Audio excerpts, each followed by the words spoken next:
If you finish a high-intensity workout and wait 2 or 3 hours before you finally eat, you are not just delaying your recovery, you are actively crashing your metabolic rate, spiking your stress hormones, and sending your endocrine system into a dangerous tailspin. As women, our recovery window is fundamentally different from men. It is not a casual suggestion, it is a strict, biologically mandated deadline.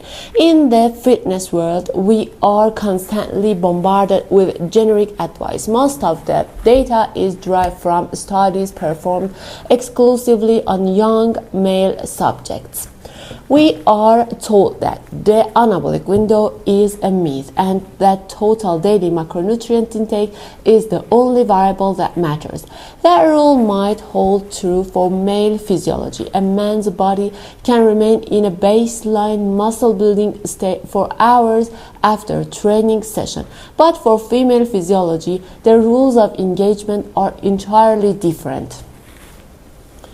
Your metabolic window closes incredibly fast. Within 45 minutes of finishing your last repetition, your brain performs a rapid assessment of energy availability. If your hypothalamus does not register incoming amino acids and circulating carbohydrates within the critical time frame, a biological alarm goes off. Your body triggers what we call a famine response.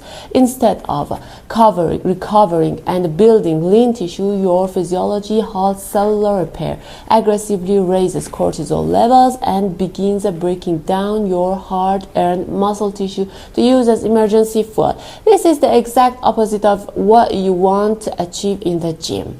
To understand why this happens, we have to look closely at the evolutionary and hormonal architecture of the female body. Women are highly sensitive to low energy availability. Our master reproductive and metabolic regulator is a cellular signaling system controlled by the kisspeptin neurons. Kisspeptin is highly sensitive to nutritional status and energy balance. When you undergo the physical stress of a heavy weightlifting session or a high-intensity interval workout, your body experiences a transient catabolic state. This is normal. However, if you prolong this catabolic state by fasting after a workout, the kisspeptin system signals the brain that the environment is unsafe. In response, your down-regulates thyroid function, slows down your baseline resting metabolic rate, and shifts into a protective fat storage mode. This is why so many women find themselves working out harder than ever, eating less, and yet consistently gaining body fat around the midsection while losing skeletal muscle mass.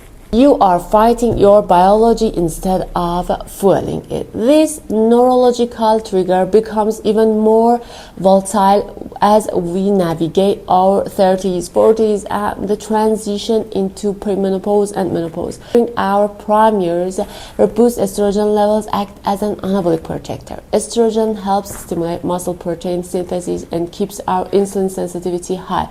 But as we age and estrogen levels begin to fluctuate and decline, we lose that natural anabolic buffer. Without the protective signal of estrogen, our bodies become naturally more prone to muscle wasting, a clinical condition known as sarcopenia. Furthermore, our insulin sensitivity decreases, making it harder for our cells to pull glucose out of the bloodstream and store it as muscle glycogen efficiently. This means that after the age of 35, your post-workout strategy is no longer just about fitness athletics. It is a critical medical intervention to preserve your metabolic health, bone mineral density, and hormonal longevity.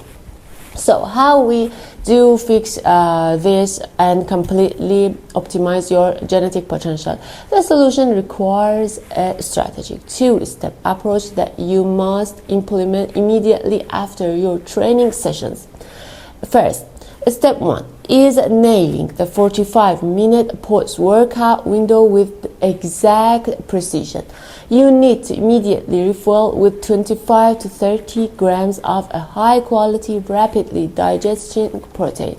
Look for sources rich in essential amino acids, particularly leucine, which acts as the primary chemical trigger to turn on mammalian target of rapamycin or mTOR.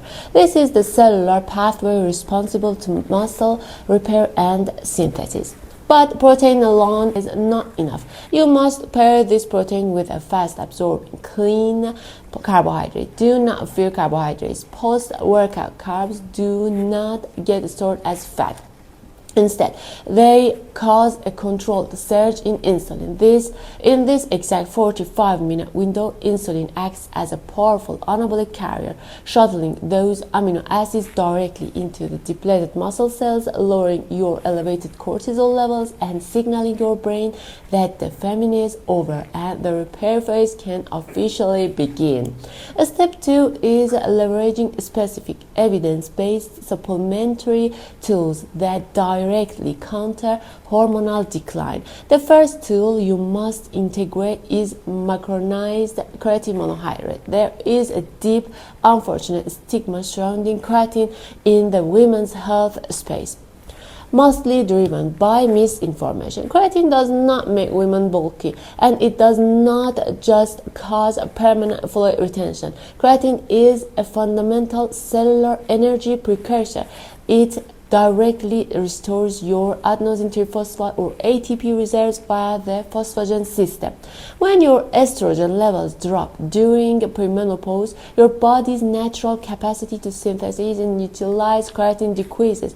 By supplementing with 3 to 5 grams of micronized creatine daily, you bypass this deficit. You directly support cellular hydration, increase muscle power output, and protect your bone density against osteoporosis, and remarkably improve cognitive focus and mental clarity by supporting brain bioenergetics. The second non-negotiable tool is D3 and vitamin K2. Vitamin D3 functions more like a synthetic steroid hormone than a standard vitamin.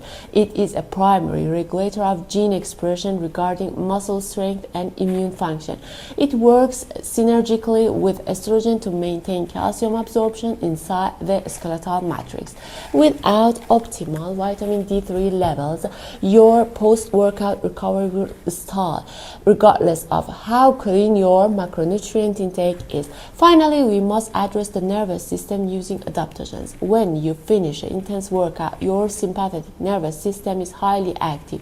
Your fight and flight response is engaged. For women, staying in a sympathetic state for too long can dysregulate the sympathetic pituitary adrenal axis, leading to chronic fatigue and sleep disturbances. Integrating clinical grade adaptogens like ashwagandha or radiola rosa helps modulate systemic stress response. These compounds can lower your stress hormones and stress levels. Parasympathetic rest and digest state. This shift accelerates your recovery biology and protects your adrenal health. Stop leaving your hard work in the gym to go to waste by starving your recovery mechanisms. Stop following fitness protocols that were never designed with the female endocrine system in mind. Fit your physiology, protect your metabolism, and honor your distinct biochemical deadlines. Save the comprehensive guide for your next training block and share it with a woman who needs to stop fighting her body and start fueling it scientifically.